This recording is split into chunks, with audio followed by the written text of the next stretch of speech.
KUTV_Kenya on Twitter and at KUTV Kenya on Instagram. You can also stream live on Facebook, KUTV Kenya, or on YouTube, which is also KUTV Kenya. Send in your feedback, send in your questions, your opinions. Let us know what you'd like us to address in today's conversation. Feel comfortable, talk to me, karibu sana. I will be coming back to you with the traffic updates.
Welcome back. We get our traffic updates from Ma3 Route on Twitter. So MA number 3 ROUTE on Twitter. If you have any useful information on the road where you are, make sure to tag at Ma3 Route on Twitter. Ensure to also tag us at KUTV_Kenya on Twitter. There's a tree that has just fallen on Muthaiga Road.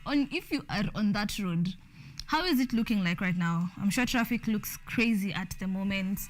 So if you are around that route, which is an alternative route, you would advise individuals to use. Langata Road, there's mad traffic. So if you are approaching Langata Road, be sure to know that there's a lot of traffic. Thika Road, there's a pedestrian involved in an accident crossing the road on the Garden City. Drive carefully as you approach that point. Very unfortunate. If you're approaching Garden City, there's an accident there. So be careful as you're driving towards that area. There's not much traffic, but there's an accident ahead. If ahead as you are approaching Garden City, those using Ngong to Karen Road, use any other alternative road. There's also an electric pole that has fallen onto the road. Another one. So if you're approaching Ngong to Karen Road, use any other alternative road. There's an electric pole that has fallen onto the road. That is Ngong to Karen. We've also seen Muthaiga. We've seen Langata. Tell us what is happening on Waiyaki Way, if there's anything on Waiyaki Way. Oh yes, there is.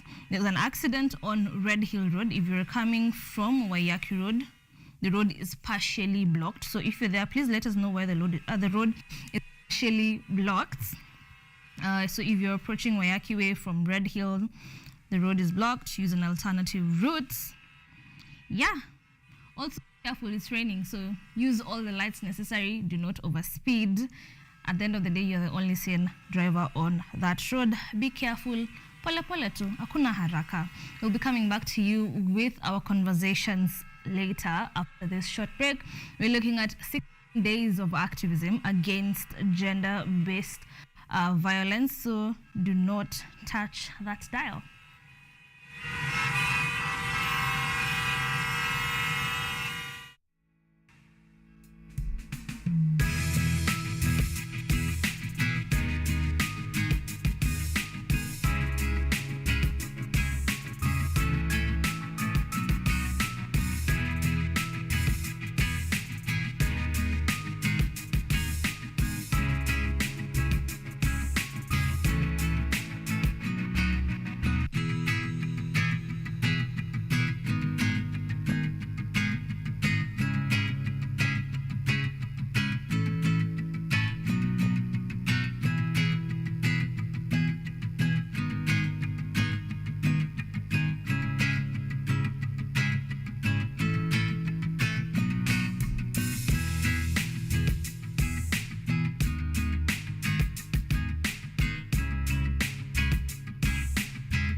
Welcome back. Thank you so much for tuning in up until this far. I hope you're comfortable. Today's conversation is going to be a lot. We intend to learn. We intend to exchange a ton of information. Send us your feedback at KUTV Kenya on Facebook, at KUTV Kenya on Instagram, and at KUTV_Kenya on Twitter is the place to get us, is the place to send in your feedback and your information. So we get into 16 days of activism against gender-based violence. It officially starts on the 25th of November and ends on the 10th of December. But I have some did you know facts for you. Did you know that mostly more than 1 in 3 women experience gender-based violence in their lifetime? 1 in 3 women is like we are 3 of us and 1 of us is probably being beaten somewhere. Like the chances are like 100%. It's being abused emotionally, physically, financially, mentally. 1 in 3 women. That's a that's like 30 or 40% of 3 women, yeah? Or rather 33%.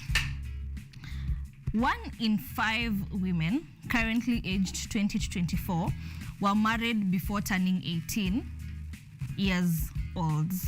And less than 40% of women who experience violence seek help of any sort. Now let's go back to the second point. 1 in 5 women currently aged 20 to 24 were married before turning 18. So if we are 5 of us here, 1 of us was probably 5 of us here who are between the age 20 to 24. 1 of us was most likely married before she turned 18. But right now she's 24. So she's been married for like 6 or 7 years. Yeah? 1 in 5 women. So in every 5 women you see together, most likely 1 of them was married. They may be divorced already, they may be separated, but they were married before 18, all right? Less than 40% of women who experience violence seek help of any sort. So less than 40% of all the women who experience gender-based violence, again, of all kind, mental, physical, emotional, and financial. Yes, there's financial violence. So less than 40% of the women who experience gender-based violence seek help of any sort. Like they pull through it, they just fight through it, sit through it, experience it without looking for help of any kind, which is not right, okay? So today I have Caroline, who will be taking us through today's conversation. Today we specifically look at the practices and the things that happen in the society that are considered gender-based violence against women and young girls. An example is female genital mutilation. So as you digest that, I will be coming back to you very shortly with Caroline.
Welcome back. That's quite a sad story we've seen, but with a good ending. What will you do?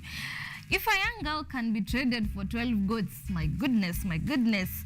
Welcome back. With me, I have Caroline Gitao. Karibu sana. Asante sana. Thank you so much for joining us for this powerful conversation. It's a pleasure to have you here. Will you take us through who is Caroline Gitao? All right, my name is Caroline Gitao. I am a Kenya Works Program Coordinator, and I'm glad this morning to be here presenting 16 days of activism against women and girls. Yeah, I'm so passionate on working with women and girls and ensuring that we end violence against women. Yeah, because actually women and girls, they have great potential with them, and it's our duty to ensure that it's all accomplished. I agree. In this year's edition of the 16 Days Against Gender-Based Violence, we're mostly looking at ending some of these practices that cut short the potential of these young girls and young women in the future. Maybe take us through some of these practices. What are some of these practices? We've seen one. We've seen the young marriage, child's marriage, but then there's also FGM. There are a lot of harmful practices that actually cause violence against women and girls. And as you have seen, one of them is early marriage. Early marriage is marriage that happens to girls under 18 years. It's actually illegal in Kenya for girls, for children under 18 years to get married. Yes. But these cases are happening on a daily basis in most of our communities, whereby they have most of our community have accepted it as a normal thing, and less is being done about that. So that is one of the things that really falls under the gender-based violence.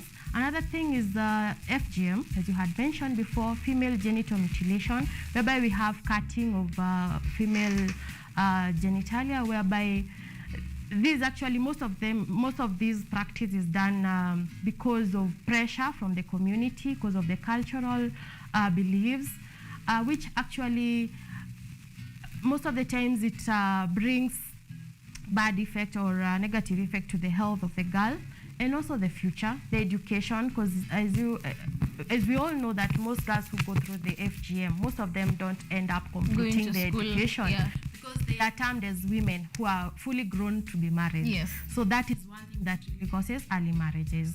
I think another thing is domestic violence.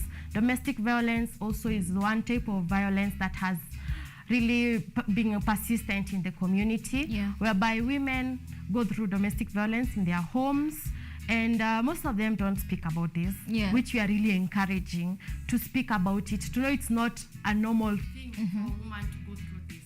Most of them are brought up knowing that or believing that a woman should stand that, which we should not. You should be strong. You should be strong. You should be there to hold on to your family. If you move out, you're termed with negative names.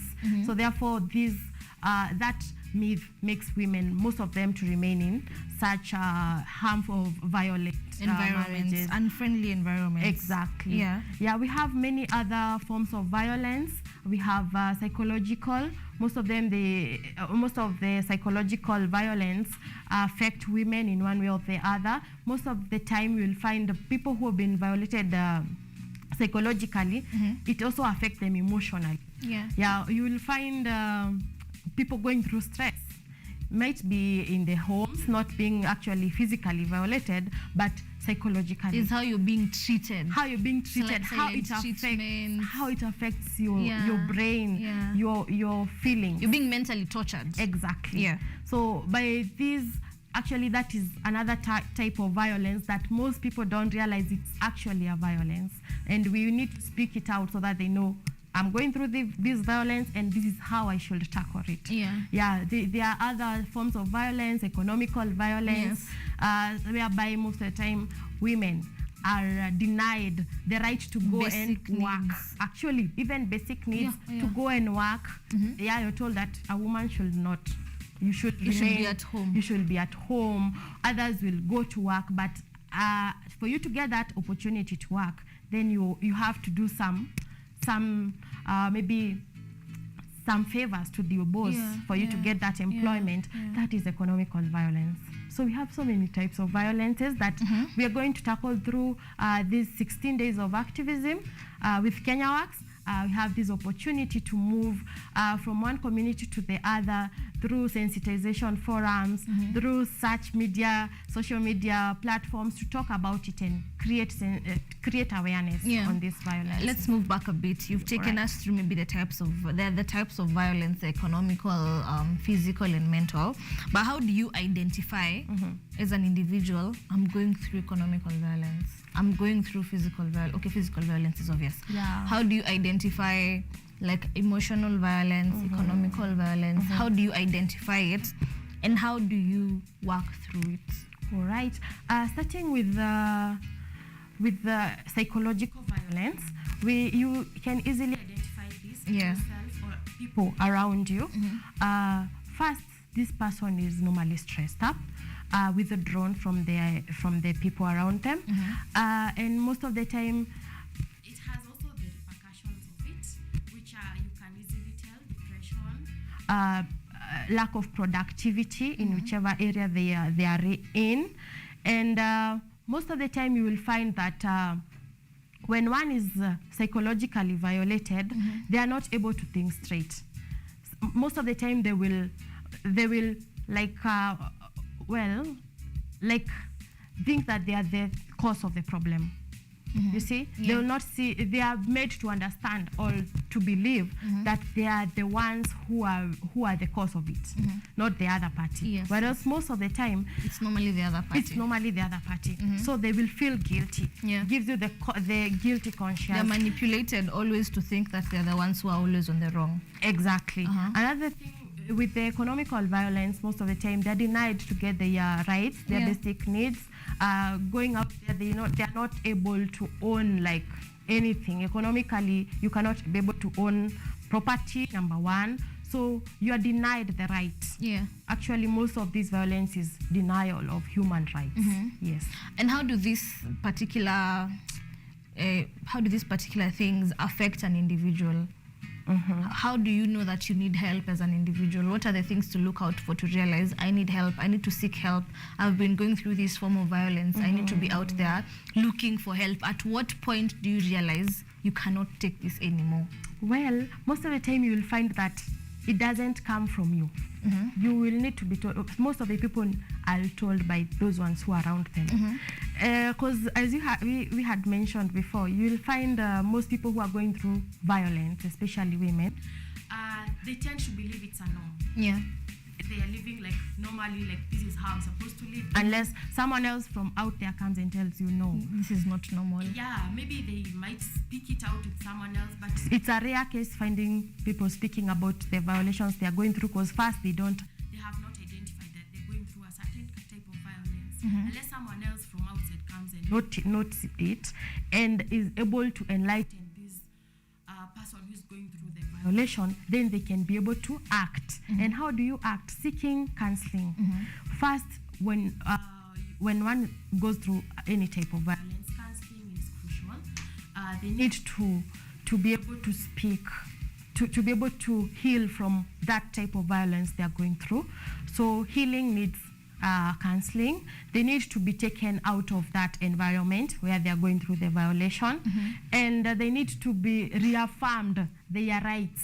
Most of the violated, the victims of violence, they don't know, they have forgotten, like they have some rights. They've forgotten themselves. They have forgotten themselves. They're just living. Because I was even about to ask, do you also look out for things like the fact that you can't make decisions for yourself anymore? You have low self-esteem. Once you're manipulated and you're not thinking straight, sometimes you're not even able to make your own decisions. People make decisions on your behalf. And therefore, that's why we say, like, one who is going through violence, they need to seek assistance. First, when you start seeing the signs of violations in whatever type of violation, start seeing physical is most of the time it is you can't see it. See hearts, beats, alama. exactly. Marks will really tell about Yeah. a physical, but other forms of violence, it's really hard to identify unless you can see withdrawal symptoms, depression, people who are not, like you're in a conversation and someone just Keeps loses. zoning out. Exactly. Or they keep So getting angry. Those are some of the signs you realize that this person Is needs not help. okay. They need help. Yeah. Yeah. Your organization has some upcoming events in Exactly. regards to the 16 days of violence. Maybe take us through the events you have planned out. We Kenya Works have planned several activities during the 16 days of activism against gender-based violence. The very first one is beginning on tomorrow.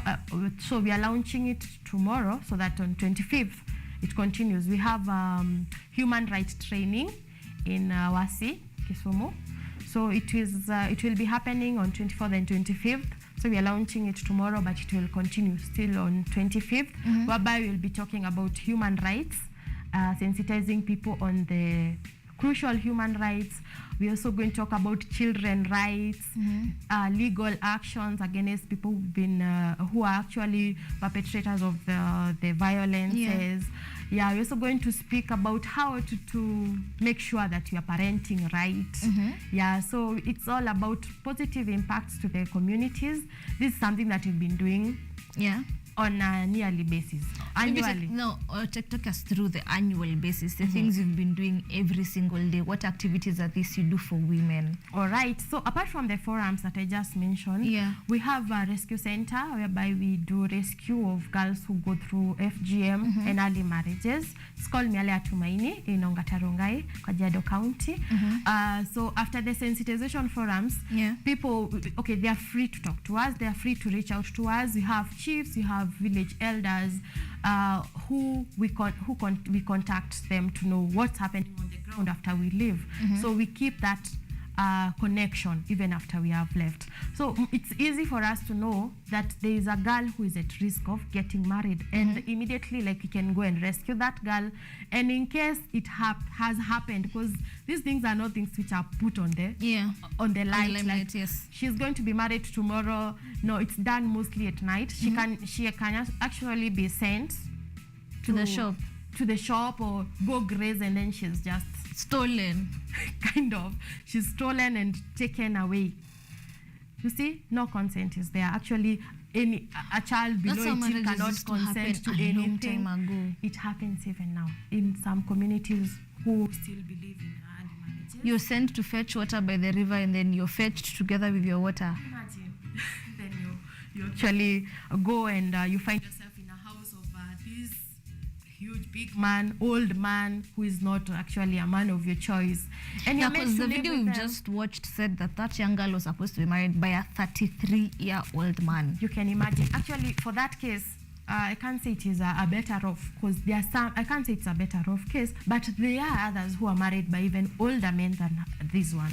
So for this one, what happened, because you followed up the story, the girl actually, the man, the 33-year-old man, was given this girl as a gift from his father, because he is now old enough to get married, and he can't, for the culture believes that the first wife you should be given by your father. So the father to this man actually arranged everything, and that's why the girl was taken to him to marry. As a gift, the first wife. But thank God we were able to rescue Joy's life, and right now she's schooling. She's back in school, grade 3. You can imagine, she was meant to be someone's wife. At grade 3? Imagine. I know. Before we continue, let's watch a clip of some of your work just about now.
Welcome back. That is some of the work that Kenya Works are doing to help these women get back on track, yes? Yes. What are other projects that you have as an organization, especially that's a specific one that you've just seen? Okay, the one that has just been aired is on the menstrual hygiene. That's a program where it's called the Makini Pad Initiative. Whereby we do production of reusable sanitary towels for girls. We donate them to girls who are not, who cannot be able to access them, who cannot be able to afford sanitary towels, to ensure that they are actually empowered. Yeah. Menstrual hygiene empowerment. They are catered for. They are catered for in that sector. And here we have included boys as well in this program. Oh, nice. Yeah, whereby we train them together with boys on menstrual hygiene management, reproductive health, education, and it also goes hand in hand with donation of boxers for boys, donation of sanitary towels. I've for never girls. heard of an organization that supports the boys. Yes, we are there. We are supporting boys. We have realized that we need gender equality. We can't only empower a girl child, we need gender equality, and that's why we've included boys to feel part and parcel of this, because we need to end period poverty. We can't do it by just educating girls alone. Boys need to be on this march so that we can be able to get to where we want to. Speaking of boys, do you also have projects and programs that support working against violence for boys? Well, or other young men as well. The human rights trainings that we normally hold, their community human rights trainings, they happen on a monthly basis. Actually, the one that is about to be launched tomorrow is the human rights training. It does not only deal with women, so it's a human rights. Human rights, you know, we have men, you have women and children. Yes. All of them, if violated, it's human rights which have been violated. Therefore, we ensure that we incorporate even men in it. So even a man's right can be violated. It's a myth that only women's right can be violated. No, it is a myth, I agree. It's a myth. So everyone's rights need to be safeguarded.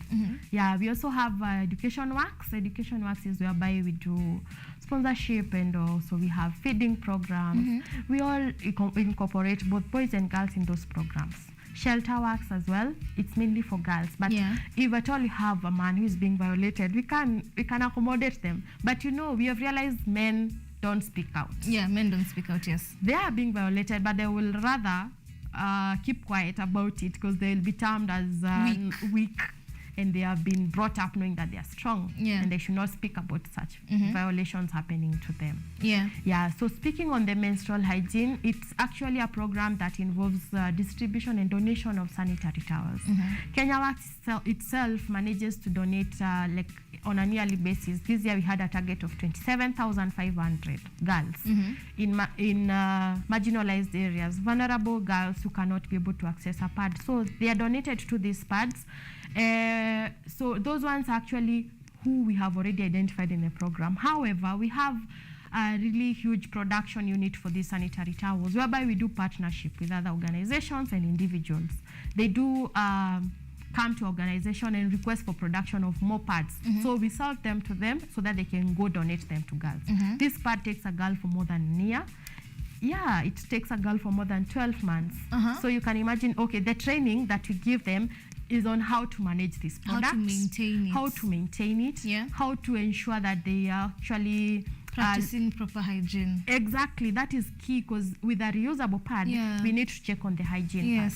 And therefore, we ensure when you're doing the donations, we get there in person and we train the girls as well as the boys. Now, since we're still into boys, this year's 16 days of activism against gender-based violence, like we said earlier, is mostly working towards women and young girls, and in regards to the practices that are not safe, So how do these boys and men come in? What is the participation, or how can men and young boys come in regards to eradicating and fighting these practices that are not safe for these young girls and young women? All right. We actually, if we want to end violence against women, we can't do it by ourselves. Women can't work against violation by themselves. men and boys are really crucial in ending violence against women and girls. They need to be, they actually, most of the times they're the ones who are perpetrators of this. So they need to be brought on board. They need to be trained. They need to have this awareness of the causes of violation against women. Women are their wives, their friends, their daughters, their mothers actually. So men and boys are really crucial. Most of the time actually they're the ones who are helping to end these violations against women and girls.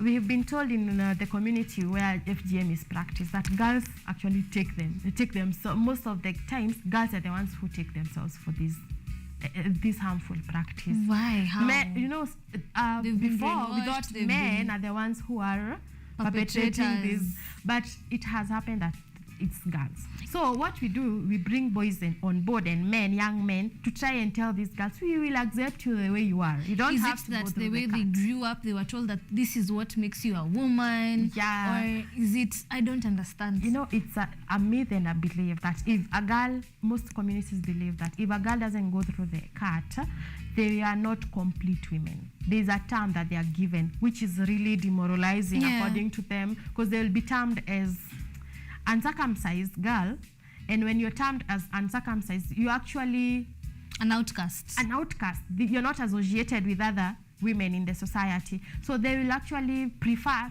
to going for it. So by bringing men on board, it's really helping us because men are telling the girls, it's okay, we are fine with you the way you are. You don't have to go through the cut. And by affirming them that they are complete women the way they are, then it's really contributing positively to making them better women. Yeah, and to making them not to actually go through the cut. Yeah. I'm sorry. So what can the society do? What can we as the society do to also participate and make things better? How can we come in? Well, the society includes everyone. Yeah. Everyone needs to know that the types of violences we have. Number one, we need to be aware, because without the knowledge of this type of violation, this is a violation that one is going through, will not be able to fight against it. So number one is let us all be aware. Let us all come in board to end it. How do we end it?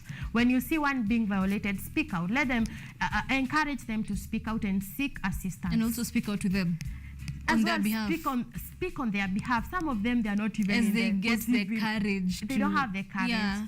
They don't have the ability to speak for themselves. So speak for whoever is your neighbor, your sister at home. Yeah.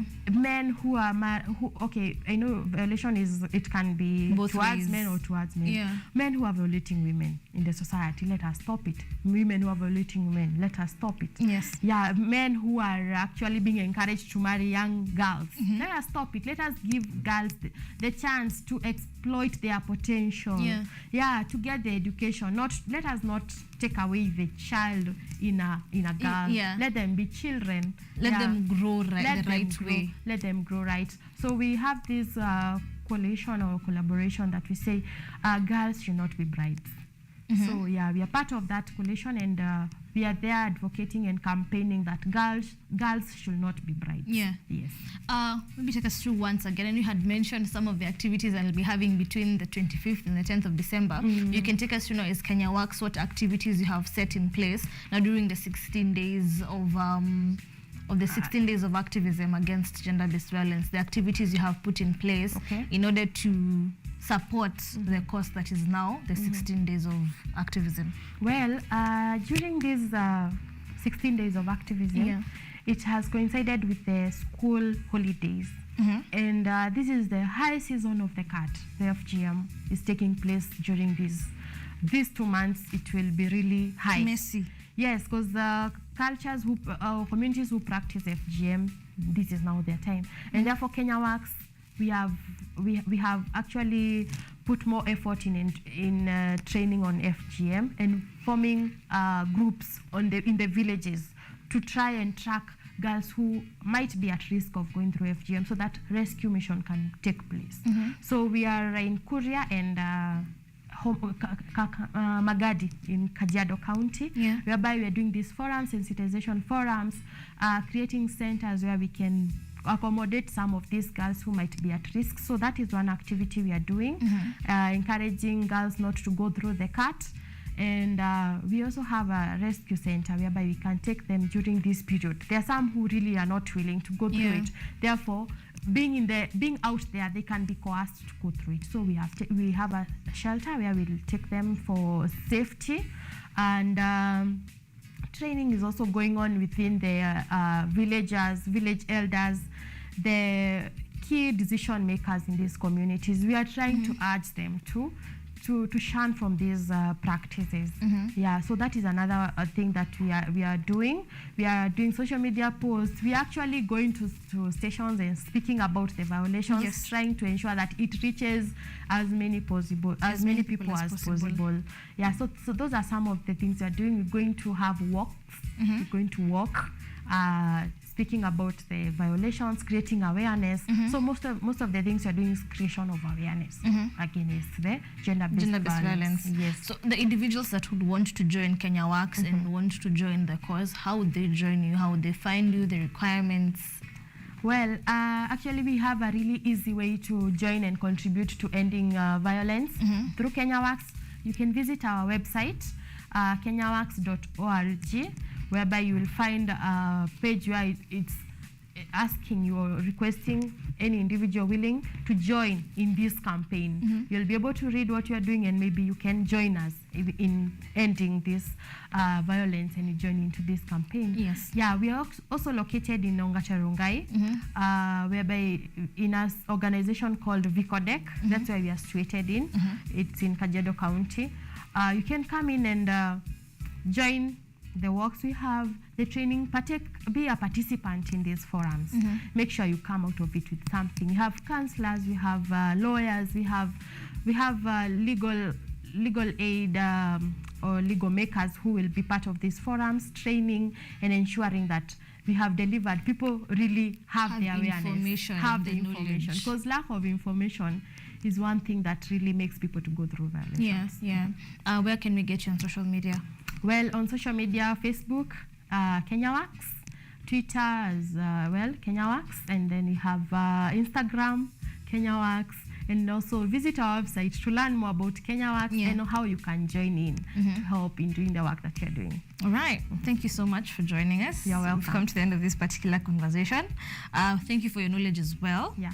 Maybe a parting shot, anything you can talk to the people out there? One last word of encouragement? Yeah, I would like to encourage everyone that it is our responsibility. Yeah, everyone to take it as their own responsibility to end violence. So I'm sure if each and everyone moves knowing that it's their responsibility to end violence against girls and women, against men, we will all get to the goal that we want to. Again, about the Makini pad, we're also really encouraging well-wishers to join with Kenya Works and be able to reach out to these girls who are really in need of sanitary towels. Well, thank you so much, Carol, You're welcome. for your knowledge and your time. We really, really appreciate. We will be coming back with Fancy Still Matters 16 Days of Activism Against Gender-Based Violence. She is part of the National Students Caucus here at Kenyatta University, whereby she'll take us through the students' participation in this course, how they participate, their interests, and why exactly they are part of this. We will be coming back after this short break.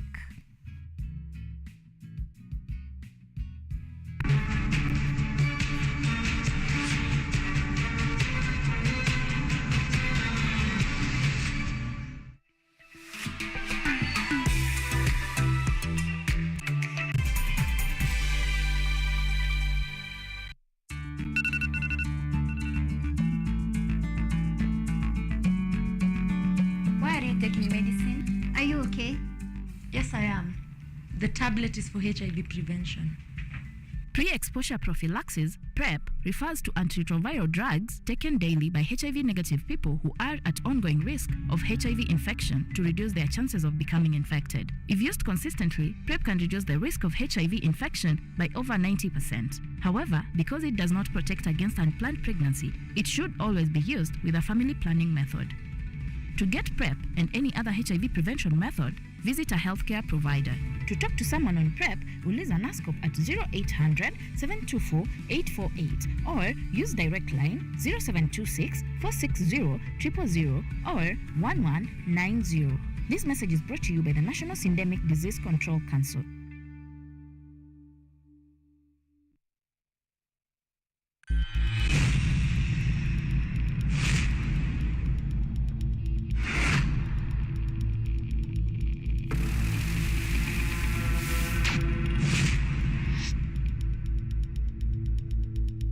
Tunakula usiku, tuachane na break kwanza, tuende lunch. Chapo.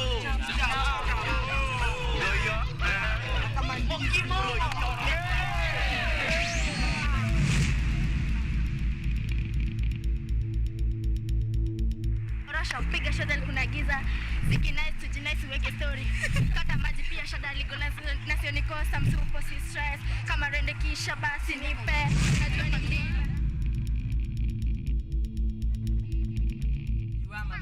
Big up, Zade, ukiwa Adriva, big up, Sis, big up, Shows, Mamba, big ups, Oya, wase wote, okay, my principal, big up.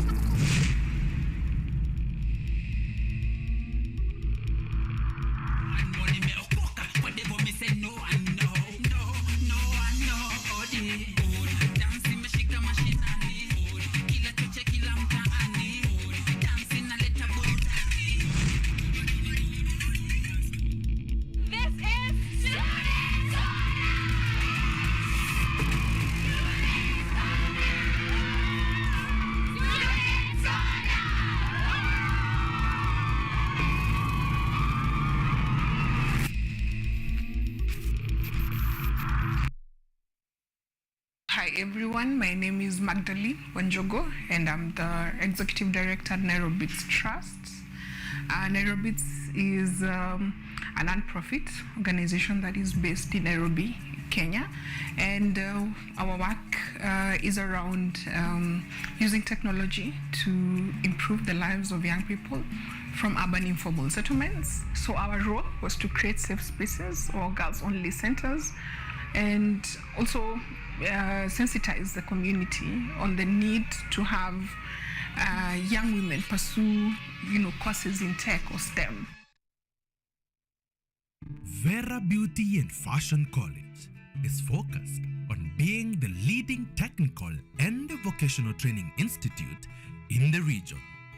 Our team possesses in-depth knowledge and extensive experience in the industry, offering thorough training in cosmetology, hairdressing, interior design, creative arts, training of trainers, nail technology, and fashion design. With branches in Nairobi, Thika, Meru, Eldoret, and now in Mombasa, our courses ensure that learners are completely equipped with knowledge, competency, and employability skills. Enroll today to be a part of a center of excellence.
Back. Thank you so much for joining us and tuning in this far. We've had such an amazing conversation with Caroline. But before she left, she's taught me a little something about their Makini pads. So, it comes in a beautiful package that looks like this. These are the pads she's told us that they make for themselves and disburse to the young girls to eradicate period poverty, okay? So they come in this beautiful package that you can see right here. Inside this package, we have some goodies inside. So there is a leaflet with instructions on how to applicate or how to use the pads. Inside the package, we have 2 little bags where you put in the soiled pads that you will have used. There are 2 pad holders. There's an innerwear which is very cute. Yes, and this panty is inside this package. Comes with the package, and we have 1, 2, 3, 4, 5, 6, 7, 8. So it has 8 pads. They are very soft to my feel, to my touch. They're very soft, so I can guarantee that they're actually very friendly to the body. So as for the young girls, the panty, you take the pad holder. It has a marking touch inside that does not allow leakage when moving, so it makes it very comfortable. Your self-esteem is guaranteed. You'll not keep thinking whether you've soiled or not. So you put the pad holder onto the innerwear. It has wings, so you close at the bottom like this. Then make sure it's at the center like that. Then you place the pad. There's a place where you can stick it like that.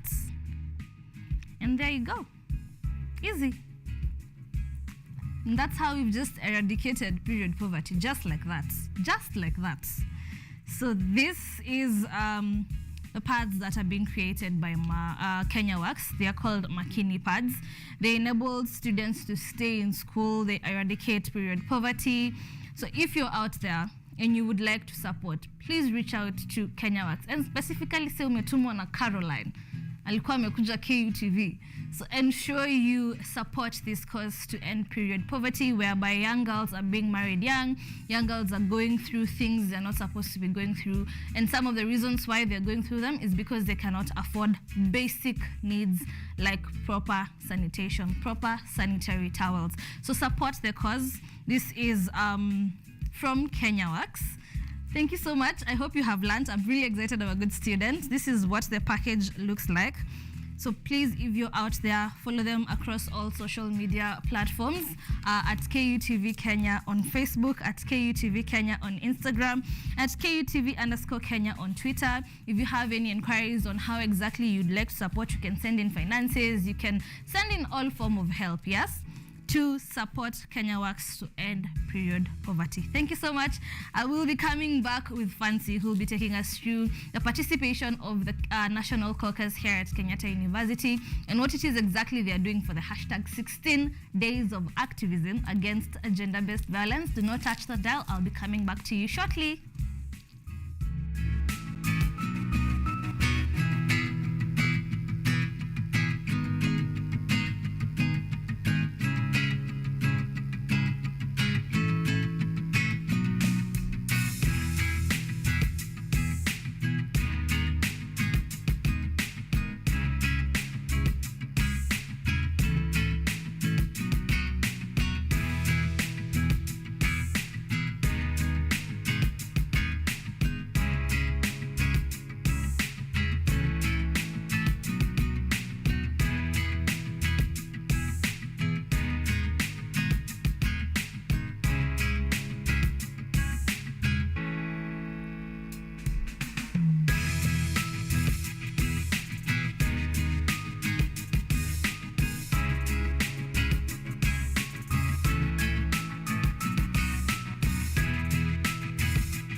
we're back. If for the inquiries, yes, the little package is being sold for 550 shillings.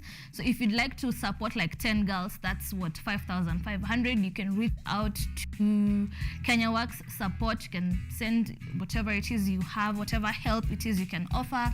You can buy for them material. I mean, there's so many ways you can support. So let's end period poverty with a hashtag 16 days of activism against gender-based violence. With me in studio, I have a very beautiful lady, Karibu Sana. Thank you. From Kenyatta University, goes by the name Fancy. Yeah. Who is Fancy? Allow me to allow you to introduce yourself.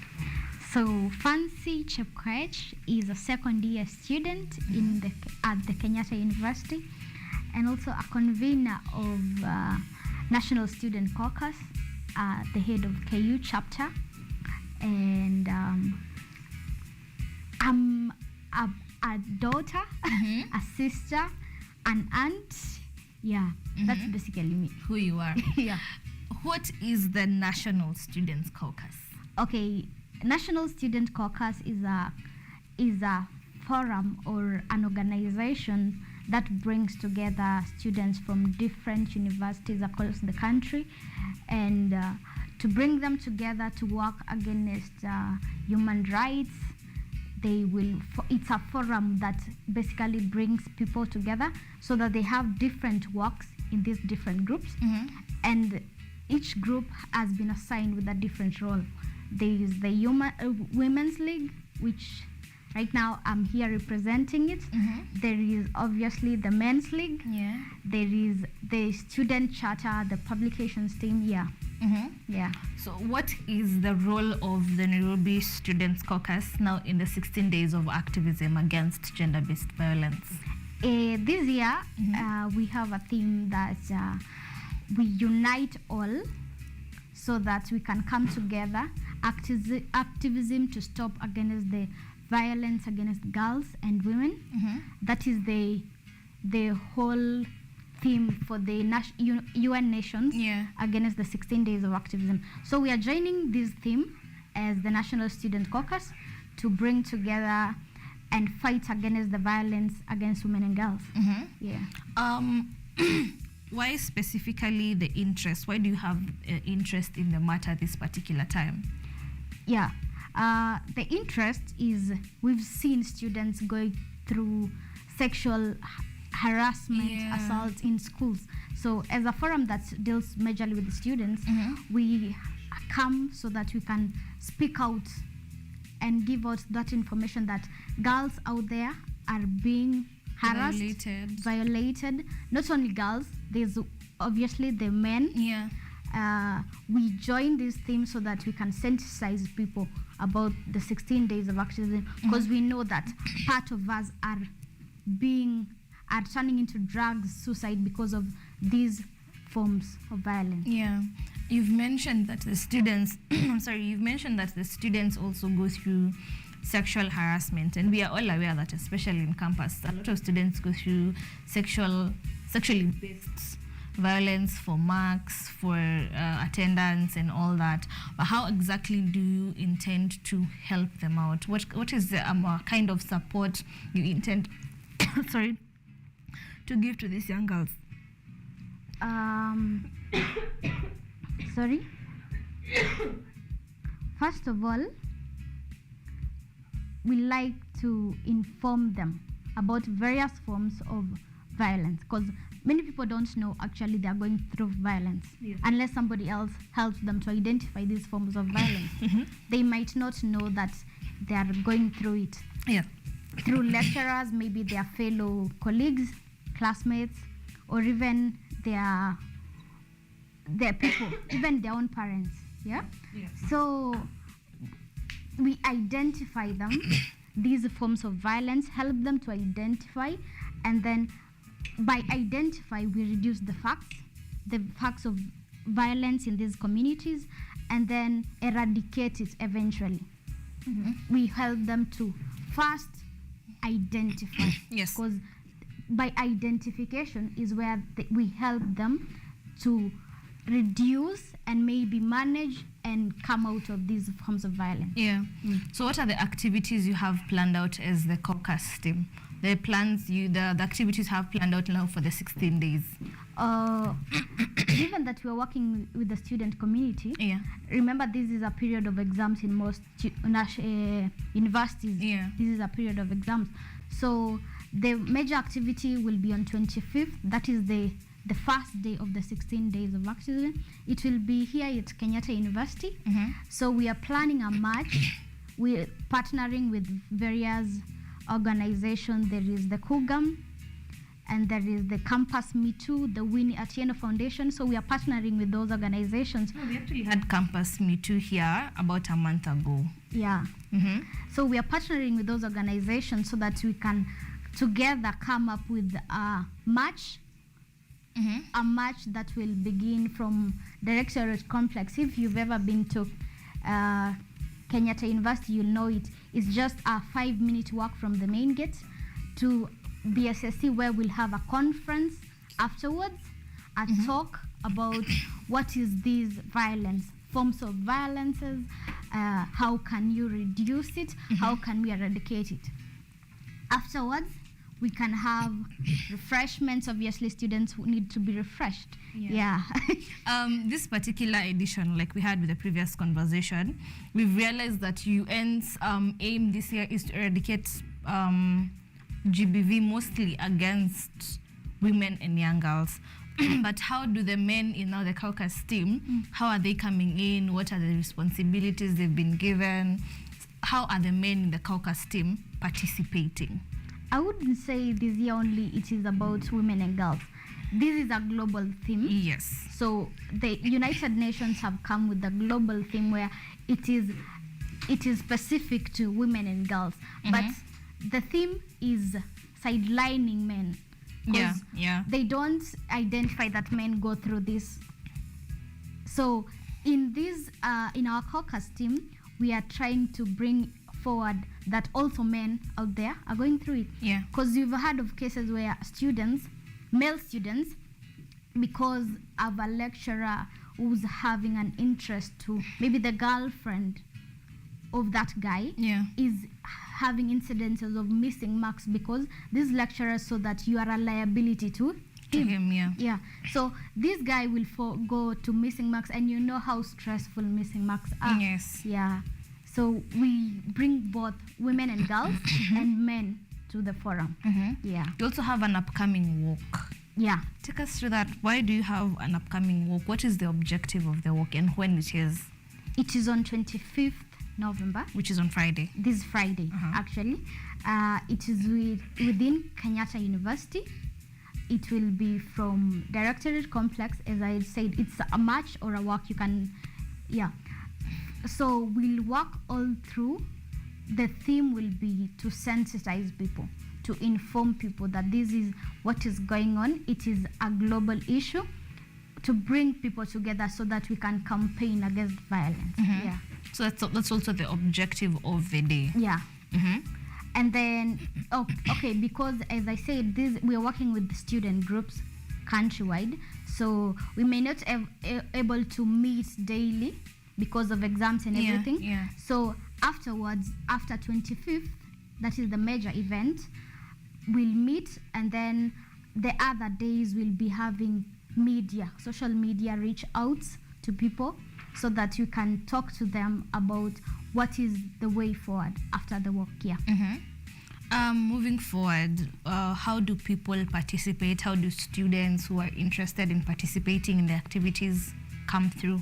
Where do they come? Who do they talk to if they want to now be part of the activities that you have planned out? We meet on Friday. As we said, we have together with the gender, the Center of Gender and the university. So we've reached out to students so that we can meet. You can meet in the Directorate Complex. That is where it's gonna begin in that day. And then we'll walk all the way to the conference, which will be in BSSC. That is, if you know KU. Yeah.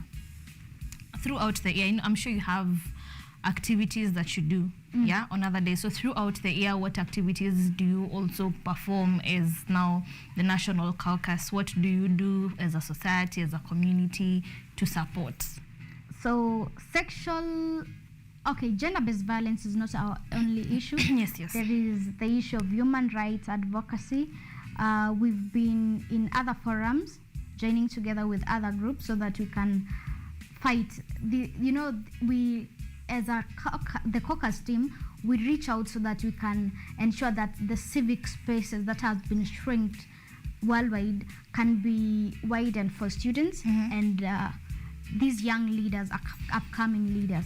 So we give them an opportunity to reach out, to create a platform for them so that they can have their means to grow. Yeah. You've mentioned that you also participate with other campuses. You had mentioned that. Yeah. What are some of the campuses who are part of the National Caucus? Okay, we have Kenyatta University as one. We have University of Nairobi, that's UN. There is TUK, there is KCA, there is St. Paul's University. I think there are many. I cannot mention all them of them. today. Yeah, it's understandable. But you do your activities together, or how do you meet the activities you have? How do you meet to plan out the activities you have throughout the year, or how do you even become a member if you're a student in any other campus? Oh, you reach out. I'll give us the handles. Yes. Yeah, so we can reach out to us on our social media handle to become a member. And then we have activities planned all the year. Most of the time, because we can't meet physically because of different institutions and time, so we majorly do with, given technology, thanks to technology, we have online meetings where we can talk within ourselves, where we can organize meetings. Maybe you can meet once or twice in a year, like physically, which we'll be having a meeting on 9th of December about the annual convention conference at Fungamano Halls. Yeah.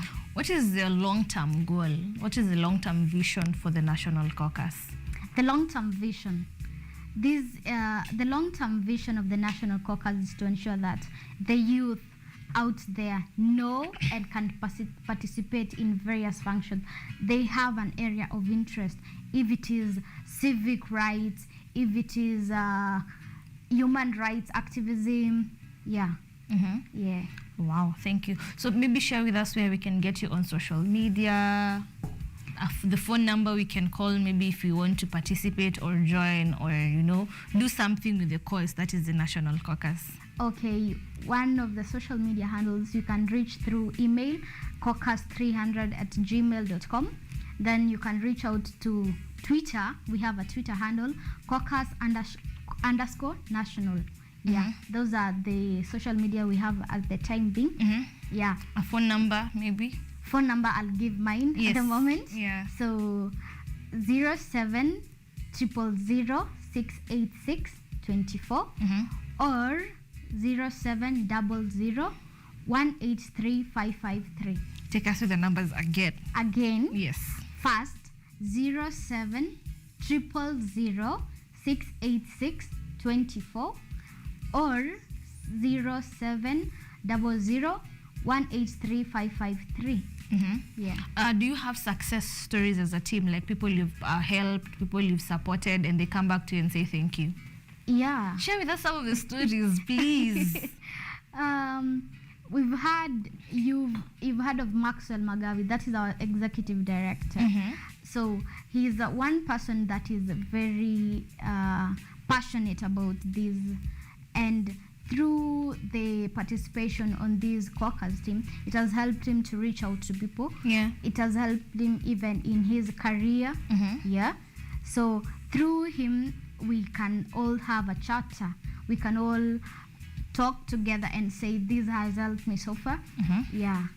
Well, thank you so much. We really appreciate your time, Fancy. Yeah. Thank you for sharing with us. I will look forward to joining your walk on Friday. Yeah. For a good cause. Yeah. Thank you so much. Really appreciate. Thank you so much. I will be coming back to you with the 10 things you can do to eradicate gender-based violence, still under the hashtag 16 days of activism against gender-based violence. I have a UN article I'd like to read for you. 10 things you can do to eradicate gender-based violence. Do not touch that dial. I will be coming back to you after this short break.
Welcome back with an article I'm reading here. But before I read it to you, please join us on social media. We have at KUTV Kenya on Facebook, KUTV Kenya on Instagram, and at KUTV_Kenya on Twitter.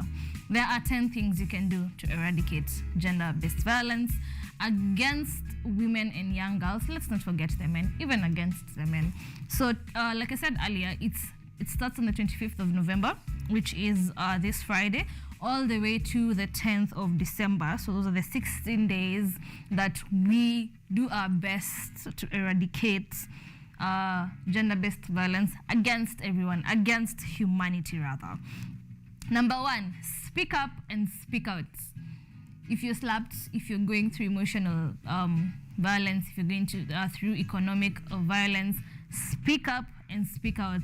Let it be known that you are not okay. Let it be known that you are struggling, you're being harassed, you're being violated, your human rights are being violated. Number 2, know the issue and the signs. Identify, this is the issue, identify that I'm actually being violated. I'm actually going through physical violence. I'm actually going through emotional violence. I'm actually going through economic violence. Then the signs. What are the signs? What does this violence look like? Inafanananga aje. So once you identify the issue and the signs, you are a step out. Call out sexual harassment. We've just had Fancy who's told us in campuses, people go through sexual harassment from lecturers, from people on higher ranks than them, and not just in campuses, yeah? Even the fellow students, yeah? Not just in campuses, but even at offices, workplaces, at home. There's a lot of sexual harassment. Call it out, because the more you quiet about it, the more you'll become a perpetrator. You're allowing it to continue. You're allowing it to be done again and again, because kwani utadu, hautasema anything. So speak out, call it out. Let people know that you are harassed sexually. Even if it's by a friend, just speak out. Let it be known that you were harassed.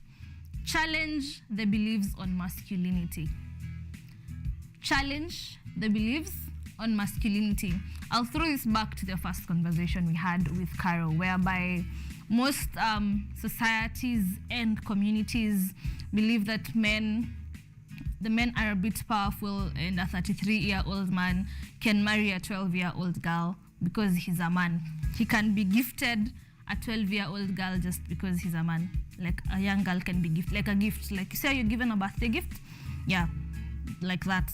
So challenge the beliefs on masculinity. You as a woman are powerful. And yes, I know we are also eradicating gender-based violence against men, but on this particular point, challenge masculinity, challenge the beliefs that a man is more powerful than you are. Speak out, let it be known that you're being harassed. Everything around masculinity that makes you as a female feel intimidated, that makes you as a woman feel challenged. Challenge it, challenge that challenge. Intimidate that challenge. You get what I'm trying to say? Yes. And number 5, call for better responses and services. So if you're out there, you've gone through some kind and some form of violence, you try to seek for help, you try to reach out for some assistance, and you don't get it, be amongst the first people to champion for better responses and services, because you never know. You'd rather run out of there, look for help, and help other people get help other than live in a body bag.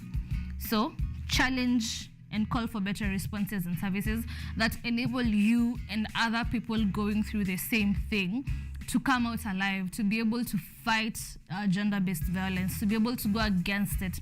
At this point, we are all activists, and that's why it is the 16 days of activism against gender-based violence. So we are activists. Use your mouth, use your power, use your social media, call out services, call out for help, use your power, use everything in your power, even if you have to talk to your neighbor, even if you have to talk to your chief, even if you have to post on your Facebook page that you looked for help and didn't get it.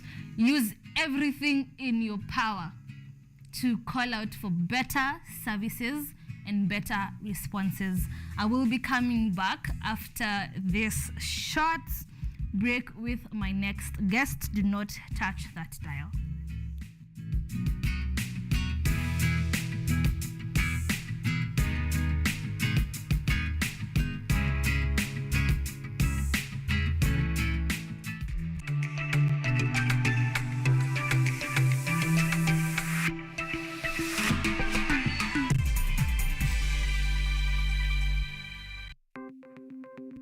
Maelfu na maelfu ya wahamiaji wakiwa na watoto kutoka nchi za Amerika ya Kati wanaendelea kuwasili kwenye mpaka kati ya Marekani na Mexico. But folks, I'm going. Thank you very, very much. I appreciate it. Thank you. Ni habari kutoka pembe zote duniani. People pass vuguvugu. People pass ni idea. Tazidi ananyonya, hanyonyi vizuri, anakuwa hayuko comfortable. Jeshi la Jamhuri ya Kidemokrasia ya Kongo linapambana na waasi wa ADF. Kwa sasa wanatoa wito kwa mashirika, makampuni na vile vituo vya uchukuzi. Mambo mengi yatakwenda kama yalivyopangwa. Hapa ni kuna mmoja wa viongozi wa chama cha wavuvi katika eneo hili. Zaidi tunajaribu kuwapa chanjo ili ina boost ama inanyanyua kinga ya mwili, ndio inaenda kupelekea kupambana na virusi. Ni duniani leo, Jumatatu mpaka Ijumaa, moja kwa moja kutoka VOA Swahili, Washington DC.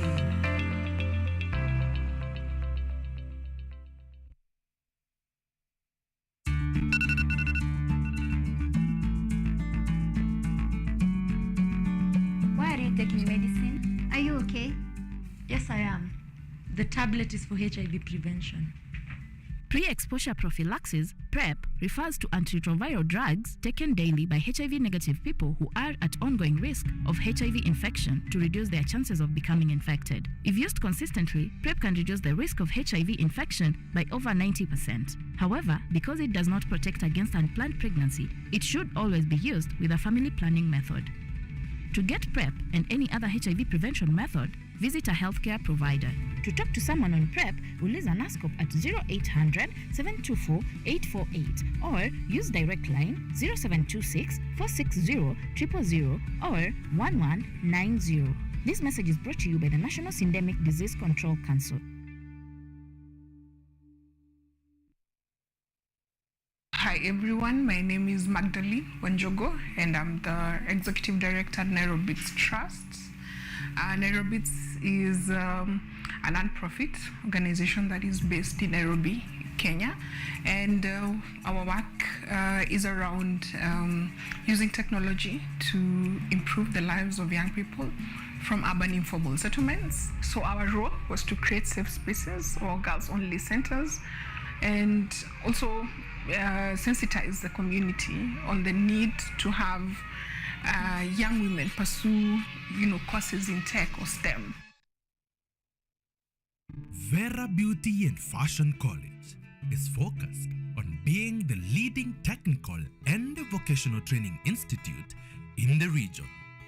Our team possesses in-depth knowledge and extensive experience in the industry, offering thorough training in cosmetology, hairdressing, interior design, creative arts, training of trainers, nail technology, and fashion design, with branches in Nairobi, Thika, Meru, Eldoret, and now in Mombasa. Our courses ensure that learners are completely equipped with knowledge, competency, and employability skills. Enroll today to be a part of a center of excellence.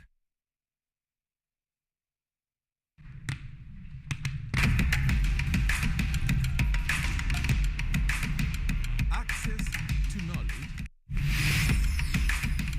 Solution to unanswered questions.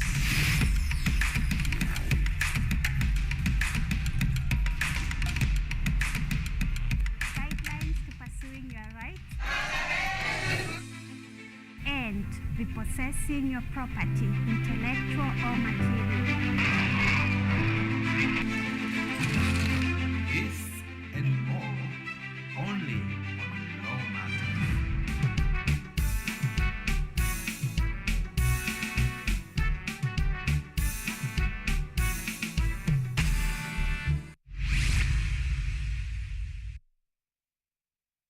Technology, science, innovation, ICT and research. These are the ingredients upon which the solutions to the 21st century problems are founded. In a world that is rapidly changing, it's all hands on deck to ensure a balance in all fields of life.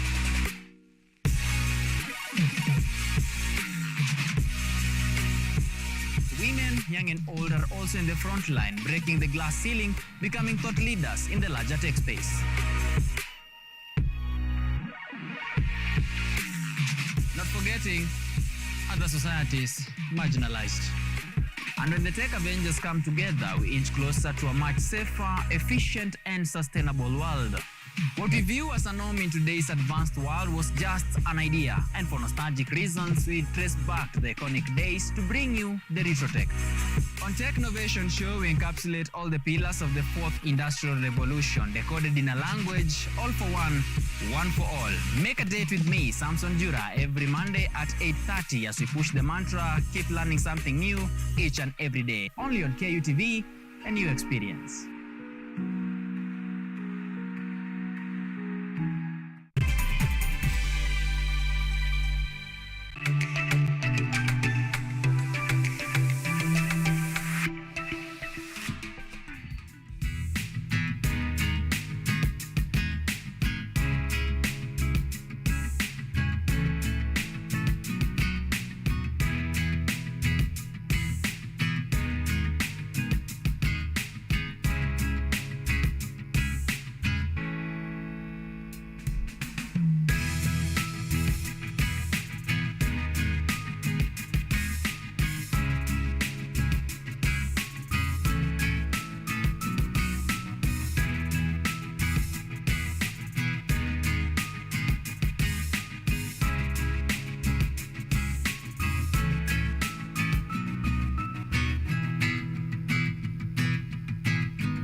Welcome back. Thank you so much for staying with us up until now. I still hope you're staying warm, you're taking care of yourself. Usinyeshewe tafadhali, akile baridi ko nje.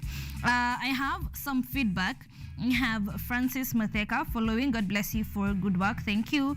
Winnie Chepkemoy following. Love today's topic. Good job, Fancy. Go girl. Fancy was a guest we had right before this. She's taking us through the She's taken us through what Kenyatta University is doing, that is in Nairobi, a national caucus here in university, the activities they have in regards to the 16 days of activism against gender-based violence. Earlier on, I told that I have 10 points, 10 things you as an individual can do to ensure we eradicate and we go against gender-based violence for both men and women and even children. We said speak up and speak out. That was number 1. Number 2 was know the issue and the signs. Number 3 was call out for sexual harassment. Number 4, we had challenge the beliefs on masculinity. And number 5, we had call for better responses and services. These are 5. I have 5 more because they're 10. So these are the 5 that I've spoken about, what you as an individual can do in your power. Mahali tu uko. The things you can do to make the world a better place, the things you can do to make the society a better place, especially within the 16 days of activism against gender-based violence. But don't do them just for 16 days. We do them each and every day, 365 all round through the year. For the past couple of weeks, we've been highlighting pageantry. We've been bringing to you beautiful, beautiful women. The other time we had Mr. and Miss Birmingham, Kenya. We had Miss Tourism Africa. And today I bring to you Miss Africa Golden. I have a very beautiful lady in studio with me. She's called Gift Namunyak. Karibu sana. You look gorgeous. You look adorable. You look good too. Thank you. Thank you so much for joining us. Thank you. How are you feeling? I'm feeling good. I'm feeling grateful. Yeah. Who is Gift? Oh, Gift is a 20-year-old model, student, sister, daughter, cousin, and friend. Yeah. You are also the Miss Africa Golden. Yeah, and Miss Africa Golden Kenya. Yeah. What is Miss Africa Golden? Miss Africa Golden is a pageant that appreciate African cultures and tourism, but mostly cultures. So the pageant is going to be held in Delta State, Nigeria, from January 5th to January 15th next year. And I'll be representing Kenya in Nigeria. Nice. Yeah. What is the difference between Miss Africa Golden and every other pageantry we have come across? Miss Africa Golden, as I said, it's a pageant that appreciates culture, mostly African cultures, because in Africa we have so many cultures. We have very beautiful culture. Yeah. And when I'll be going to Nigeria, I'll be representing Kenya, yes, and I'll be showcasing my culture. Which is? Samburu, obviously. Yeah. That's not obvious. I'm Samburu, Namnyak. Yes. Aside from now Samburu culture, before you got the title, were you allowed to, did you get to witness other cultures, or it was just specifically based on the northern part of Kenya? It was not based on the northern part of Kenya. I started modeling when I was in high school. Okay. The end of year parties that we have in high schools, and then we model. So in high school we had different cultures, we had different traditions. So I interacted with different traditions, different cultures.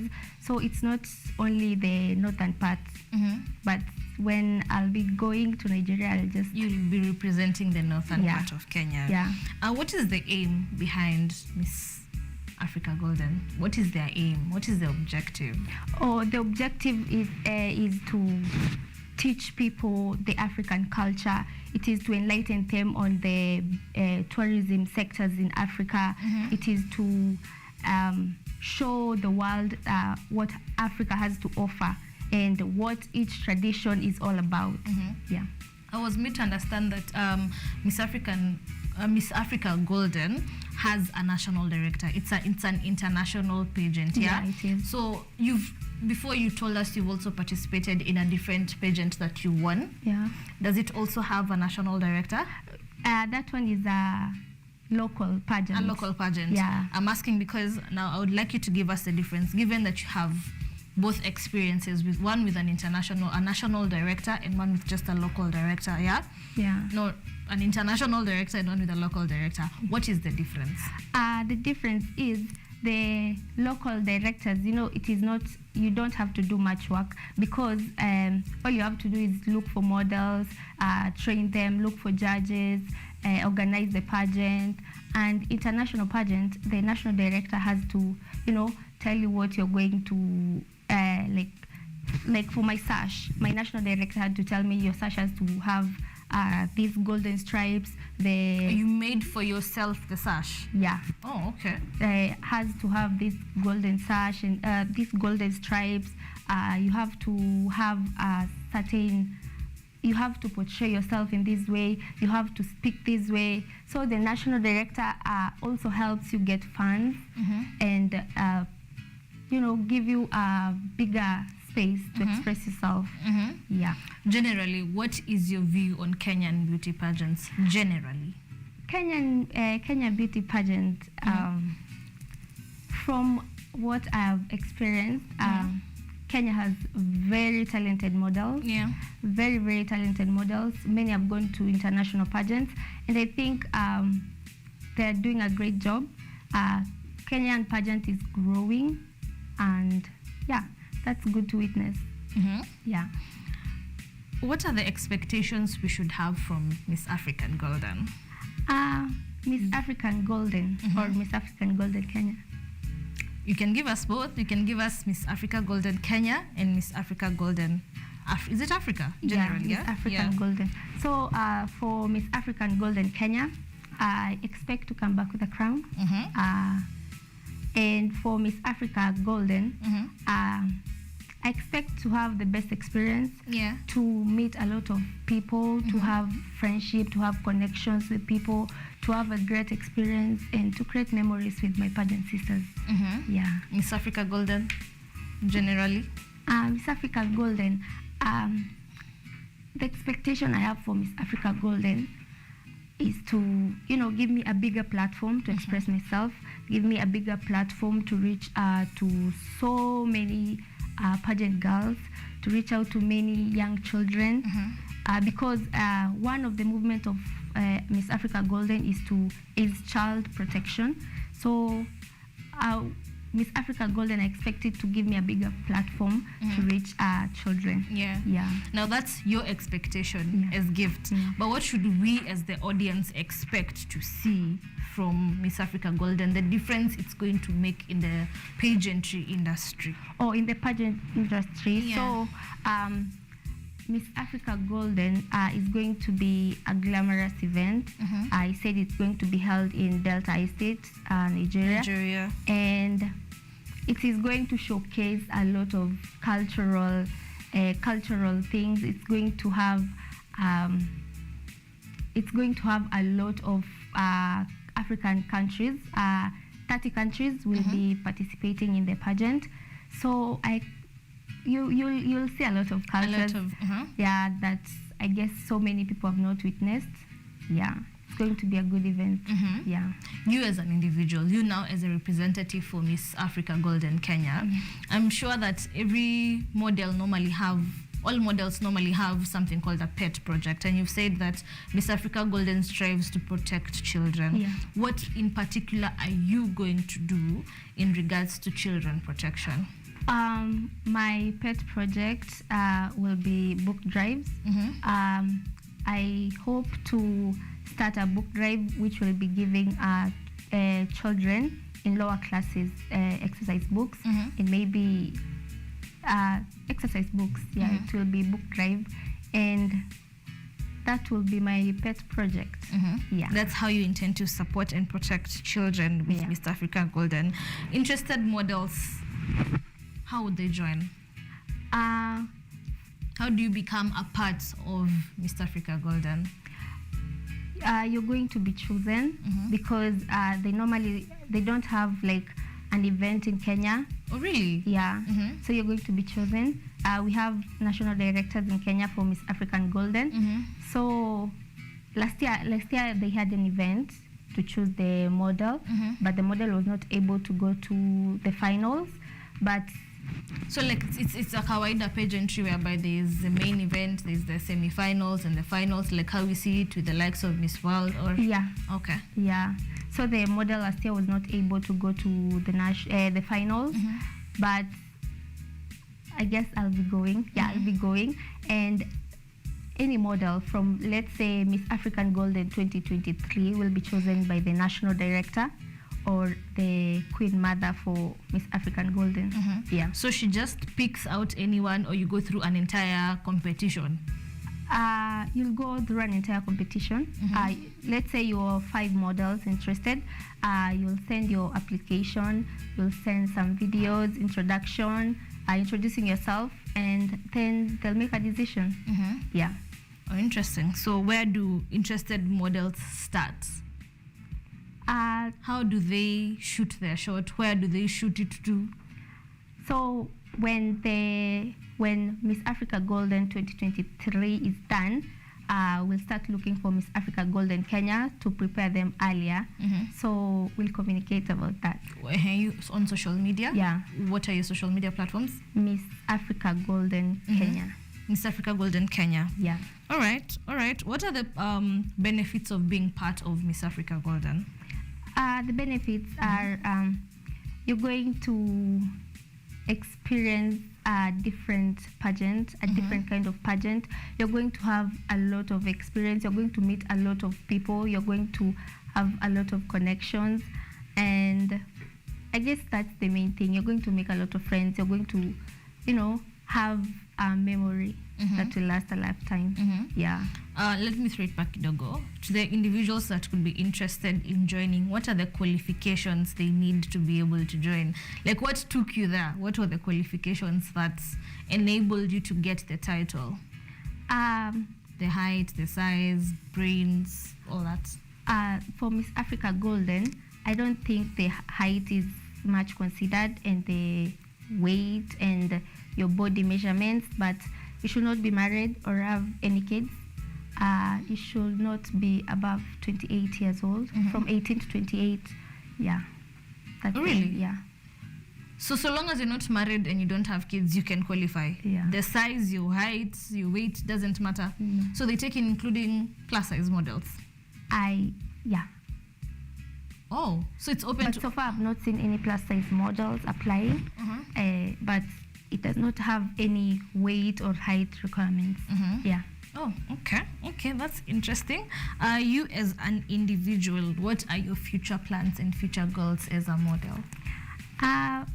I planned on being Miss African Golden. That was my New Year resolution. And so my plans as a pageant model, every model wants to become Miss Universe or Miss World or Miss International. So Miss Universe Kenya is the Miss plan. Universe, yeah. Yeah. So let's look at Miss Africa Golden. Sorry. Once you become Miss Africa Golden, what should we expect from you? You should be expecting me to start my pet project as soon as the pageant is over. I'll start my pet project, and I'll be going around the country giving books to young grade children. 1, grade 2, grade 3 students. Yeah. Oh, wow. Thank you so much for joining us. Thank you so much for sharing with us. Those who may have something to share with you, may want to reach out to you on your personal social media, where can they get you? On Instagram is _Namnyak. Yeah, on Instagram. Just Instagram? Yeah. _Namunyak. Yeah. Okay, once again, you can give us the socials for Miss Africa Golden. On Instagram is Miss African Golden. And Miss African Golden. Across all platforms? Yeah, across all platforms is African Golden. And my personal handles is _Namnyak. Yeah. A word of advice to upcoming models? Upcoming models, your personality matters, and beauty is not all about the physical attributes. It's about your kindness, the way you speak to people, the way you approach people. Yeah, that's what beauty is. So, yeah. Wow. Thank you so much, Namunyak. It was a pleasure. You look very gorgeous. Thank you for having me. We wish you all the best in your future endeavors. Looking forward to hosting you in January as now the Miss Africa Golden, the official Miss Africa Golden, with your big crown. Yeah. So good luck. We wish you all the best. Thank you so much for joining us. We've not come to the end of the show. We've come to the end of this particular launch. Do not touch that dial. I will be coming back with our guest and with one more guest and five more pointers on what you can do to eradicate gender-based violence. Before I cut it short, what is your thought on gender-based violence? Gender-based violence, I guess we always focus on the females, how females are being violated. We do not focus on how men are being viewed or how they are abused or how they are violated. We only focus on the female parts. So I guess we should always focus on both sides, because also men are suffering and then they don't talk about it. So I'll just tell them, talk about it, say something, do not keep quiet about it. So yeah. Wow. Thank you, Gifts. Thank you very much. Do not touch the dial. I will be coming back to you with Brianna Nancy after this short break.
Welcome back. Thank you so much for staying with us up until this far. Thank you so much for sending in your feedback. Today we are talking about the 16 days of activism against gender-based violence. I do hope you are following through. I do hope you are following through all of it. We have number 6, fund women's organizations. Yeah, fund women's organizations. So if you come across a woman's an organization that specifically supports women in regards to gender-based violence, like Kenya Works, like we saw earlier, although they said they support both men and women, in regards to like instances where they are disbursing and distributing pads to end period poverty, organizations that have safe homes and safe houses for young girls who are going through gender-based violence, and young women as well, young women who are also being harassed. There's places and spaces that accommodate them very well, and for them to run smoothly, for these women to get the help they need, to get counseling, to get therapy, to get food, to get clothing, they need to be funded and financed. So if you are in a space whereby you'd like to support, if you are in a space whereby you have the finances and the funds to help, send in your help. You sending in your help is like fueling. You're fueling the cause. You are granting more help. You are allowing the cause to run. You're allowing it to reach out to more people and to help a bigger number of individuals who may be going through something. So fund women's organizations is what the UN article says. I'm not a feminist. I'm just reading what I was given, okay? Demand for more data. Demand for more data, demand for more information. Do you know what you're supposed to legally do if you go through gender-based violence? Do you know who you're supposed to run to in case you are in a situation where you're going through gender-based violence? Do you know what number to call? Do you know what safe house to run to? Do you know what emergency numbers to use? This is the information you're supposed to do. You're supposed to have, So demand for more data, demand for more information. Go to your internet, read, ask people, call these organizations that are out there. Let them give you the information you need as an individual. If you're going through emotional violence, let them know, what should I do if I'm in this situation? If you're going through physical abuse, you need to know how to get out of the situation, who to call, what to do. Information is power. Knowledge is power. If you have the power in your head, you have it in your hands. You will be able to sort out the situation. You will be able to pull yourself off of these tangles. You'll be able to free yourself, yes? You'll be able to get yourself out of these situations alive. Number 8, we have push for stronger laws. Make sure you push for laws that support you as an individual, laws that ensure that you as an individual, you're supported, you as an individual are protected, you as an individual are catered for and are in a position to be compensated for the harm you go through. So push for stronger laws when you are fighting for your own rights as a human being. We've been told by Caroline that gender-based violence is violation against human rights. It's not just violation against you as a woman. It's not just violation against the man. It's not just violation against the children. It's basically violation against human rights. So push for stronger and better laws that will support you as a human being and as an individual, yes? At number 9, we have support women's leadership. Support women's leadership. We tend to believe that when women are in power, they're in a better position to push for some of these laws, to push for some of these things that enable women to be free of some of these things, early marriages, female genital mutilation, economic violence, physical violence, mental violence. When women are in leadership, they're able to ensure that these laws are fought for, these laws are passed quicker. It's not that the men don't do it, they do, but then when a woman is there, she's able to ensure that they're fought for and they're passed and pushed quicker than usual. They ensure that some of these things are made a priority in the lawmaking spaces. And at number 10, build solidarity with other movements. So you ensure that if you have an organization, ensure that you are at par with every other organization. Have solidarity, work together, be a team. You know, have a dream team that enables you as a society to ensure that these things work out well, because, you know, two heads are better than one. So if we all put our hands together, if we all put our strength together, if we all put our minds together, then we'll be able to come up with better solutions. We'll be able to come up with stronger laws. We'll be able to come up with better responses, quicker responses. Emergency will be dealt with better. So if you have an organization that has a safe house, put your hands together with an organization that provides emergency and response services. You see, that way it will be easier to transport a victim from the area that the crime scene to the safe house quickly. See, put your efforts together, put your minds together, be in solidarity with other organizations and other spaces to ensure that we are able to eradicate and come against gender-based violence against all men, women, and children. Those are the 10 things we can do as a society and as individuals to make the society a better place. Not just in the oncoming 16 days that start on the 25th, which is on Friday, but every day of the year, 365, 24/7. Ensure that you're doing what you can. You know, we have a tendency of ukisikia your neighbor is being battered, people tend to be like, Ndio mambo ya watu wawili wachana nayo. We are trying to eradicate things like this because the day that individual man or woman comes out of that house in a body bag, you will wish you offered the help. You will wish you spoke about it. You will wish that you called for help. You will wish that you fought for stronger laws, you see? So be a better neighbor, be a better person in the society. Speak up and speak out.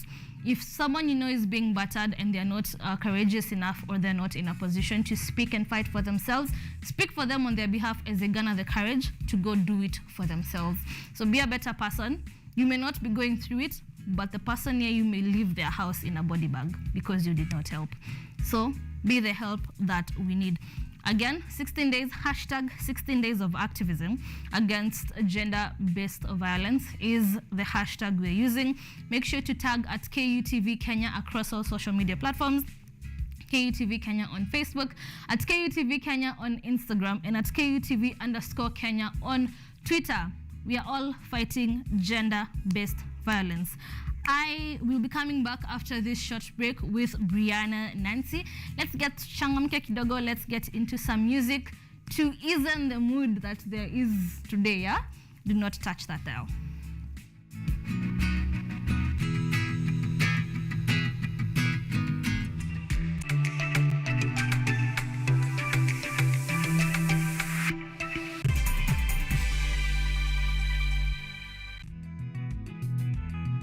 Sasa ni bora zaidi, mwanzo mpya, mambo mapya. Msimu mwingine wa Boresha Kilimo unakuletea teknolojia ibuka, kilimo mseto, uongezaji thamani. Teknolojia dijitali ya mauzo inawezesha ufikiaji wa masoko. Soko moko yako, mahangaiko yako ya kufikia masoko yamefika kikomo, manake tunao Mkulima Yangu. What Mkulima Yangu does is it connects farmers with the market. Hii ni Boresha Kilimo kwa ushirikiano na Mkulima Yangu. Atafutaye hachoki na kichoka kesha pata. Kwa makala maalum ya kilimo, ungana nasi kila Jumamosi saa 6:30 kwenye kipindi ukipendacho Boresha Kilimo. Unemployment has hit you hard. Your salary is meager. You decide to venture into business, but you're struggling to thrive in it. You would want to reap a big tip on how not to run into losses. Forget the preachy business vlogs, the hyperbolic motivational speeches, and all the roads down desperation. Hope has come with model stories from small successful entrepreneurs.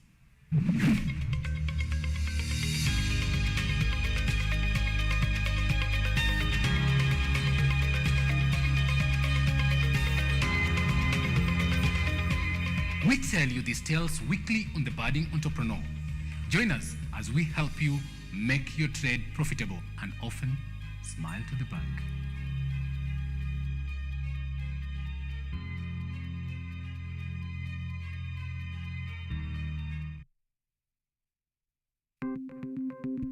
Maelfu na maelfu ya wahamiaji wakiwa na watoto kutoka nchi za Amerika ya Kati wanaendelea kuwasili kwenye mpaka kati ya Marekani na Mexico. The folks are gone. Thank you very, very much. I appreciate it. Thank you. Ni habari kutoka pembe zote duniani. Pepo pa si vuguvugu. Pepo pa ni idea. Sazidi ananyonya, hanyonyi vizuri, anakuwa hayuko comfortable. Jeshi la Jamhuri ya Kidemokrasia ya Kongo linapambana na waasi wa ADF. Kwa sasa wanatoa wito kwa mashirika, makampuni na vile vituo vya uchukuzi. Mambo mengi yatakwenda kama yalivyopangwa. Hapa ni kuna mmoja wa viongozi wa chama cha wavuvi katika eneo hili. Zaidi tunajaribu kuwapa chanjo ili ina boost ama inanyanyua kinga ya mwili, ndio inaenda kupelekea kupambana na virusi. Ni Duniani Leo, Jumatatu mpaka Ijumaa, moja kwa moja kutoka VOA Swahili, Washington DC.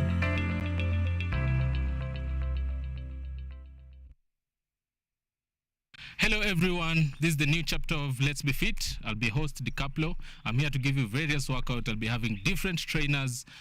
We'll have Zumba classes, we'll have aerobics classes, we'll have box exercise, we'll have kata box.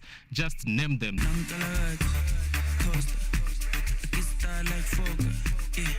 Pull up in a beam, too much, too clean, I'm taller. Aye, don't foster, serious and daughter. A big time player, crib too big and ganja. I went flexer, Tina said gym, The show comes every Thursday from 6:30 a.m. to 7 a.m. Keep it locked. Make sure we keep fit. And that's it from me to you. Let's be fit. I went flexer, Tina said gym, too hot like a heater. My neck done froze like winter. Don't bet it on liquor, straight on the picture.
And Nancy, I will be getting into some stories. I do hope you are enjoying the show. Keep sending in your feedback at KUTV Kenya on Facebook, at KUTV Kenya on Instagram, and at KUTV_Kenya on Twitter. I really do hope you're enjoying the show, yeah? Let's get into the story. Days after the government said it will allow duty-free importation of 10 million bags of GMO maize over the next 6 months, a ship with imported maize docked yesterday at the Mombasa port. But what has dismayed a section of Kenyans is the fact that the consignment is arriving in the country before an official Gazette notice is released by the Trade CS Moses Courier. A ship carrying 10,000 tons of imported maize docked at the port of Mombasa today, coming just days after the government said it will open the duty-free window for the produce. According to the Kenya Ports Authority, it was uncertain whether the imported maize was genetically modified or not. KPA added that it was yet to identify who imported the maize to Kenya or when the importation process began. Furthermore, the details of where the maize was shipped from remain concealed, but KPA pledged to launch investigations to show the necessary details. The consignment is getting the country even before an official Gazette notice is released to legally allow imports. Trade CS Moses Kuri, who made the announcement last week, said that he will gazette a notice on the importation of 10 million bags of maize. Members of parliament from the Rift Valley region have opposed the move on the importation of maize in the country. Nandi Senator Samson Cheragai says that, and I quote, "It is wise for the Ministry of Trade to suspend the importation of maize until we harvest ours and the National Cereals Produce Board opens store for farmers to deliver their produce." The government said that the maize importations are moved to deal with the ravaging drought in the country. Jeff Mwangi, KUTV. Moving forward, organic farmers are now pleading with the government not to interfere with the consumption of natural seeds by farmers. This comes days after the government lifted the ban on importation of GMO seeds to curb food shortage. Farmers are therefore crying out to the government to also improve organic farming. Organic farmers have come out in public to announce their view on importation of genetically modified seeds. According to Kehoro Gonjiri, a participant in Pilam organization, natural seeds are different from the GMO seeds in terms of replanting the seeds, where natural seeds can be replanted unlike GMO seeds. Mara nyingi ukivuna unapanda tena na inaweza kumea, lakini kwa sasa tumeletewa mbegu ambayo hatuwezi hifadhi kwa sababu baada ya kuvuna hauwezi panda tena, na hiyo inahatarisha chakula yetu ya kiasili ambayo itakuja kupotea tukiendelea na kutumia haya mbegu. The farmers have explained their benefits that have come with natural seeds, one of them being that the farmers are able to preserve natural seeds unlike GMO seeds, where the seller is the one who benefits fully. Additionally, the cost of maintenance is high comparing with organic farming.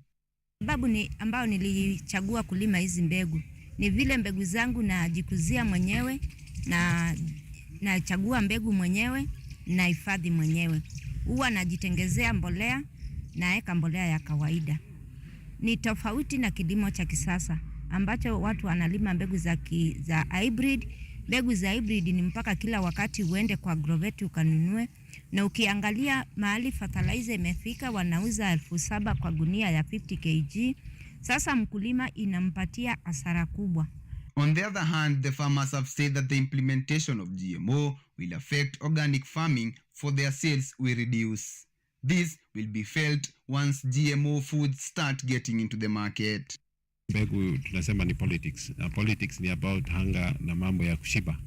Na mbegu kwa Mungu vile ambavyo aliumba mbegu ambazo zitaweza kuweza kushikilia mtu. Away from that, the farmers have complained on the issue on fertilizer, saying that the cost of buying will be draining to farmers, inquiring that the natural seeds did not require fertilizer or used organic fertilizers. The farmers have also added that they lack knowledge on the new method of farming. In future, we believe there is going to be a space, because right now we are advocating for indigenous seed. But if the government persists insisting the use of GMO, tunaona mbele ni kubaya. The government is left to decide on if it should abolish organic farming or it will continue recognizing it. However, the farmers have confirmed that they are going to continue with organic farming no matter what occurs. Edward Nyamo, KUTV. Moving forward, the petition challenging election of Kwale Governor Fatuma Achani kicked off yesterday at Mombasa High Court with the petitioner Ziwe Zuma telling the presiding judge Francis Gikunda that the polls were marred with cases of bribery and hence were not free and fair. The court was told that party agents as well as voters were denied access to some of the polling stations. Kwale Governor Fatuma Achani has to defend her victory after a petition was filed in court to have her win nullified over malpractices. Petitioner Ziwe Zuma told presiding judge Francis Gikunda that the election was marred with bribery and intimidation, leading to the actual winner being denied victory. Zuma alleged that ward administrators were used to visit voters at their homes and unduly influenced them to support Fatuma Achani by inflicting fear. Zuma, through his lawyer Davis Mikwa, told the court that Azimio agencies were locked out in Lunga constituency and Kinango constituency polling stations as counting of votes was underway. The petitioner said he had sought court relief to nullify Fatuma's victory over ODM candidate Amani Boga. In the concluded 2022 August 9 general elections, Achani of UDA garnered 59,674 votes against a close competitor Hamisi Boga of ODM, who had 53,972 votes. So far, 12 petitioners have been filed in different high court stations countrywide, challenging the gubernatorial elections, which were conducted on 9th August this year. According to the Judiciary Committee on Elections, the petitions were filed on the e-platform, with the hearing already having kicked off in Homa Bay, Busia, Narok, and Wajir counties. Eugene Omayabi, KUTV. Around the country.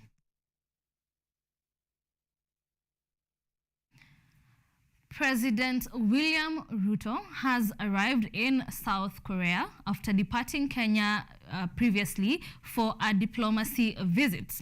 2 days after, Foreign Affairs CS Alfred Mutua preceded him to meet his South Korean counterpart FM Park Jin in a bid to hold talks on bilateral and beneficial relations that will be enhanced by the visit.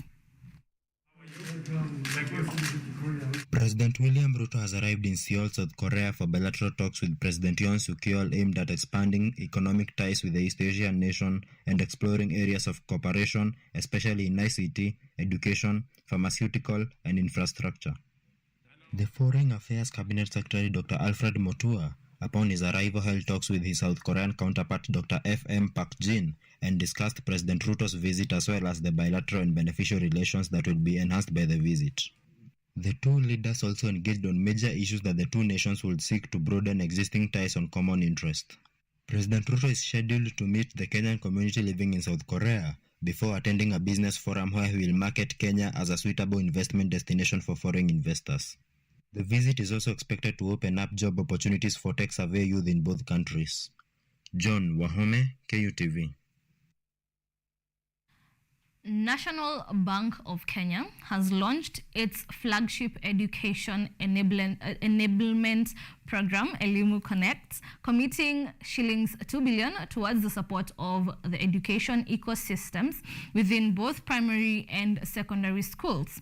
Elimu Connect targets to upskill infrastructure development, leadership capacity building, innovation in learning, energy and water provision, digitization and ICT infrastructure, as well as asset financing for schools. National Bank of Kenya also announced a financing partnership with Kenya Private Schools Association, KPSA, and Unified Alternative Providers for Basic Education and Training Schools Association, Kenya. National Bank will finance projects to member schools at 11% in a bid to support them achieve quality and excellence in learning for both primary and secondary schools. COVID has taught us some good experiences and bad experiences. But on the education side, one of the good experiences is the ability to explore technology to facilitate learning in a healthy, cost-effective way. That's one of the pillars for the Elimu Connect program. And the other one is innovation. I think we'll support you. Maybe you have already started engaging, but probably as you go on, we'll also need to have you engage with the Kenya Association of Secondary School Principals or Heads, that is the KESHA, and even our capture team, so that they start appreciating what you're doing. When you talk of issues of innovation, connectivity, and all that, I think that is the future of any education in this country. A day after the world commemorated victims of road accidents, the National Transport and Safety Authority is calling on the police, judiciary, and insurance companies to expedite all road crash cases before them so that justice is served to the victims of road accidents. You stretch forth your hand. As the country approaches the festive season, the National Transport and Safety Authority NTSA has initiated new measures in curbing the surge in increase of road accidents. This comes a day after Kenya joined the world in remembering victims of road accidents. The commemoration took place at the Milimani Law Courts and attended by various organizations including the survivors and victims of road accidents. As NTSA, we do acknowledge the need to do more in reducing fatalities on our roads. We need to do something. Kama ni report imetoka police, inakuwa CC'd to judiciary, inakuwa CC'd to NTSA and other authorities. Juu hizo report zote zinapotelea pale nje. One of the measures by NTSA is ensuring that justice is served to the victims of road accidents. NTSA is calling on the police, the judiciary and insurance companies to expedite all road crash cases before them so that justice is served to the victims of road accidents. The wheels of justice are at times too slow. We therefore call upon the police, the judiciary, and insurance companies to expedite all traffic cases before them. Critical roles in the traffic management, including enforcement of traffic laws, rules and regulations, conducting accident inquiry and prosecution. According to the statistics of November conducted by NTSA, Kenya has recorded 18,474 road crash victims, of which 4,103 were fatal, 8,371 serious injuries, while 6,000 were slight injuries. Furthermore, 1,406 pedestrians, 1,085 border riders, 721 passengers, 378 drivers, 377 pillion passengers, and 56 cyclists have died as a result of road traffic crashes. NTSA reiterates that road traffic crashes cases are preventable if all road users play their roles effectively and responsibly. I wish to state that road traffic crashes are preventable in our country if all road users played their part. The theme for this year while remembering victims of road traffic was Remember, Support and Act. Shadrach Smiu, KUTV. Moving forward, a section of leaders from Nyandarua County have proposed a move to have the county's boundaries manned in a bid to curb frequent cattle rustling in the region. The leaders said that issuance of border passes to herders from the neighboring counties would be the only way to curb cattle rustling and ensure only responsible cattle herders are allowed to access and graze in the county. With cattle rustling becoming rampant in various regions of the country, a section of Nyandarua leaders led by Igwamiti Ward MCA Irene Washuka and Olmoran Ward nominated MCA Benson Kamara are now proposing issuance of border passes to herders from the neighboring counties, which they say would be the only way to curb cattle rustling in the county. The leaders were speaking after a farmer was attacked on Monday morning following a confrontation with the herders in Olmoran location, who, according to the local residents, managed to flee with their livestock. The leaders at the same time appealed to the government through Interior Cabinet Secretary Kithure Kindiki to deploy National Police reservists in the region, as he promised in Samburu County, as last week a resident identified as John Nganga was stabbed by visiting herders using a spear when he confronted them for grazing in his farm. Tokea asubuhi tukaamkia ng'ombe hatukuwa tumesikia mahali imeimbwa, lakini simu ilipigiwa machifu iko ng'ombe sijui imeimbwa na wazee wa Kisamburu. Sasa wakasema tuwasaidie. Sasa wakati ule tulienda kuwasaidia, tulikuwa na polisi, KPR na machifu. Ningelipenda kuambia serikali yetu ya William Samoei Ruto na Rigathi wa Gachagua ya kwamba waziri wa usalama ujue ya kwamba eneo hili letu la Sosian na eneo hili la Oromoran ni sehemu ambao tuko na shida. Interior Cabinet Secretary Kithure Kindiki on 11th November issued a stern warning to cattle rustlers and bandits, including their financiers, especially in the northern region of the country, saying that the government would set the country free from bandits. We want to make it clear as governments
Limits at 8:30, where we motivate and tell stories by those people you know out there. So stay tuned, keep it KUTV.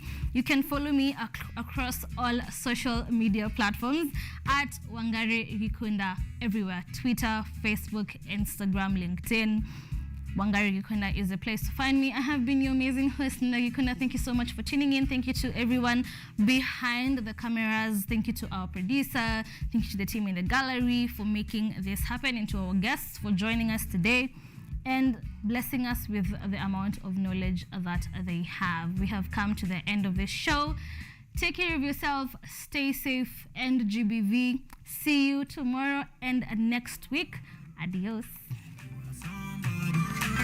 If you are nobody today, oh, you be somebody tomorrow. No worry, you are somebody. Don't declare for their eyes, as I they give them the magic. Everybody don't they vibe, then don't they dance. And I see they clap for their eyes, oh, I go they give back to back hits. Nobody fit to distract.